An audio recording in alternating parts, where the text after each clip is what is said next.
ওই বান্দরে কই যা আমার ছাগল দিয়া যা। দোস্ত তুই যাই কস তোকে ছাগলটা বেচা মনে কর সে পিনি কইছে। তুমি তো বই মানুষের জিনিস না, আজকে কাগজটা দিয়ে দিমু। আজকে অগরটা কি খবর? তোর ছাগলের খবর কি? বন্ধু তোরা থাকা আমার ছাগলটা দিয়ে কই আছে। তাড়াতাড়ি খবর দিবি, আজকে রাইতে কাম করুন লাগবো। বান্দর বুলাটা কই গেল? ছাগলটা কালকে রাইতে পাইতাছি না।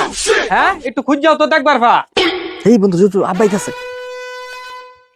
এই গেন্দা ছাগলটা খুঁজে পাইতাছি না, ছাগলটা দেখছস? আমি দেই নাই তো ছাগল কই। বন্ধু তাহলে তুই থাক আমি গেলাম। এ ভাইস্তা দেখো তো আমার ছাগলটা পাও নাকি? ছাগলে এক পাও খুরা আছে। এই কই যাইবা? আজকে যে তোমার ছাগলটা কিনে নিয়ে গেলাম, আচ্ছা সকালবেলা উঠতেছি ছাগলটা খুরা, আমি ছাগল নিব না তো, আমার টাকা ফেরত দাও। বন্ধু বাজবা ছিল চল। ওই বান্দরে কই যা আমার ছাগল দিয়া যা। এ ভাই কই দেন টাকা দিয়ে দেন ভাই, আমার টাকা দিয়ে দেন, ছাগল নিব না, টাকা দিয়ে